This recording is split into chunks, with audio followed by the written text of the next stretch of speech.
Hello po, magandang araw mga farmland. Nandito po ako sa property located po sa San Pablo City, Laguna.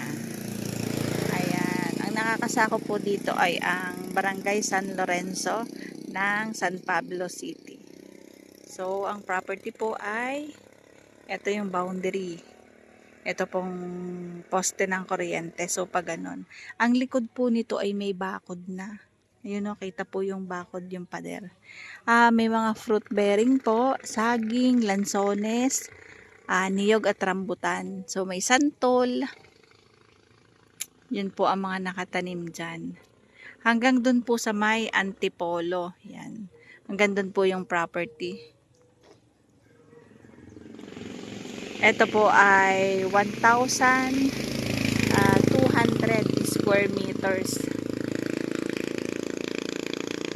Yan po yung way na yan. Papunta po yan ng Barangay Dolores, Barangay San Buenaventura.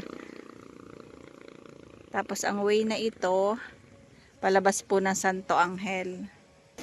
Palabas po yan ng Santo Angel sa National Road. Papunta po ng Liliw Nagcarlan.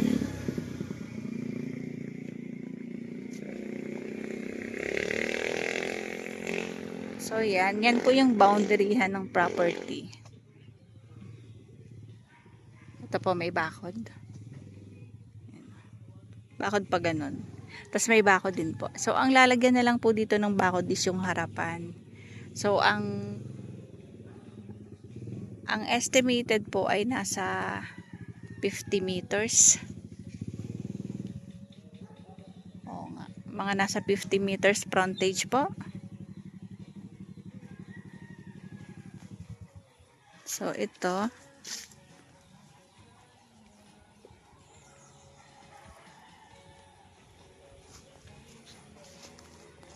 Ayan. Ito po yung flat. At, ang kagandahan may bakod. Ayan po, may bakod na pader. Ayun.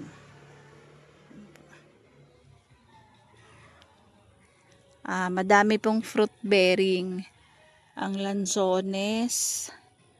1, 2, 3, 4, 5, 6, 7, 8, 9, 10, 11, 12, 13, 14, 15, 16. Hanggang dun pa po yun eh. Ay, nakakatuwa mga ka-farmland kasi harap lang po ang kailangan bakuran. Sige, pasok tayo dito sa loob ng property.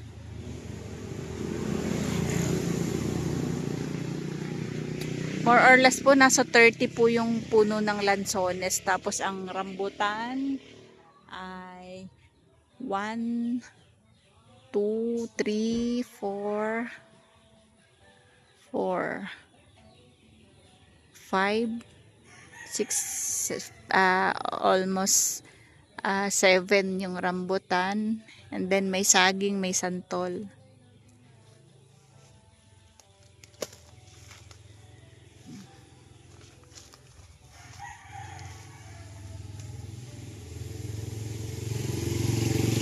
Yung bahay po, labas na po yun ng property.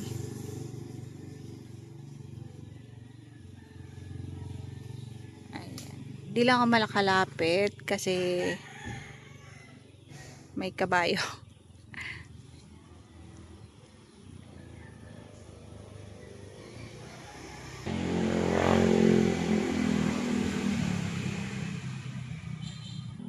Ito mga ka-farmland ay titled property po ito. At updated po ang buwis. So, ang presyo po ng may-ari dito, 3.5 million po. Along Barangay Cemented Road po kasi. Ito po ay nagko-connect po papunta sa kabilang barangay. Papunta po sa may Palakpakin Lake. Ayan. So, iyan po yung kapaligiran dito.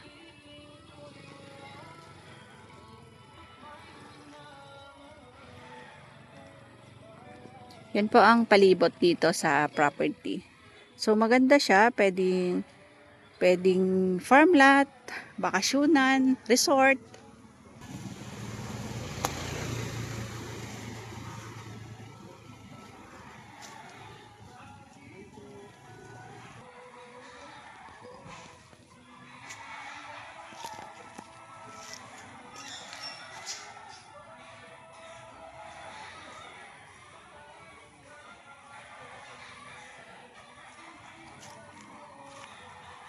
Ito po ay malapit po sa farm ni Arman Santos and ni Sunny Lagon.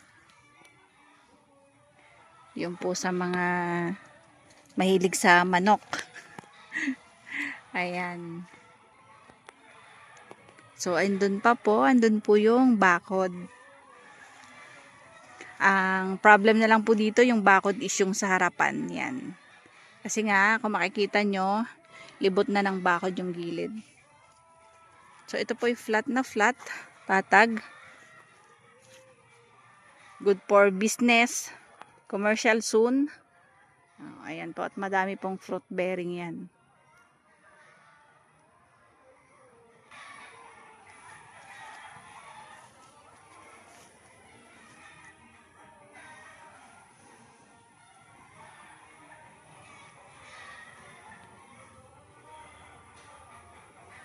May niyog din, so may income din ito gawa ng niyog, rambutan at lansones. Ayan naman yung bakod niya sa kabilang side.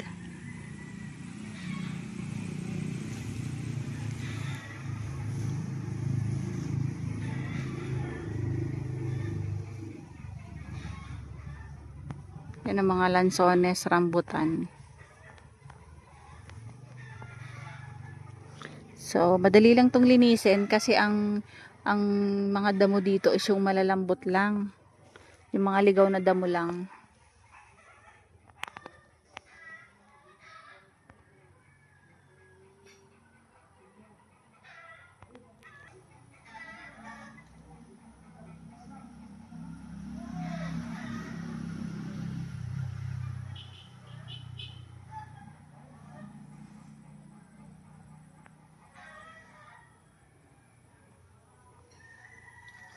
May saging na saba at papaya.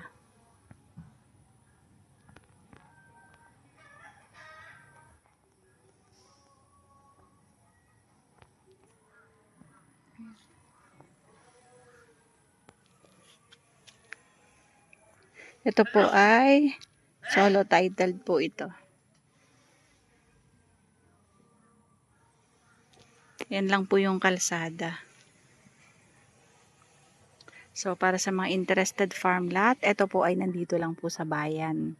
So, hindi po ito sa bukid. Nandito lang po siya sa barangay. Ilang meters lang po ito sa farm nga ng mga sikat na sabongero. And yung, ito po ay mga 10 minutes sa SM or sa bayan.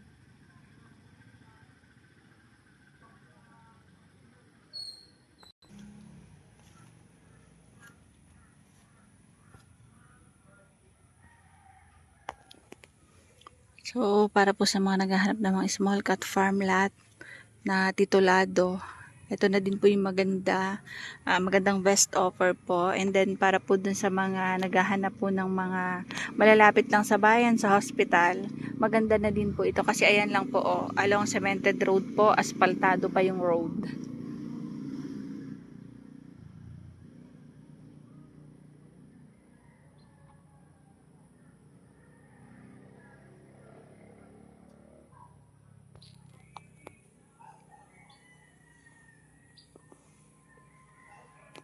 Ayan, so paano mga farmland? Bye-bye po. See you for the next videos.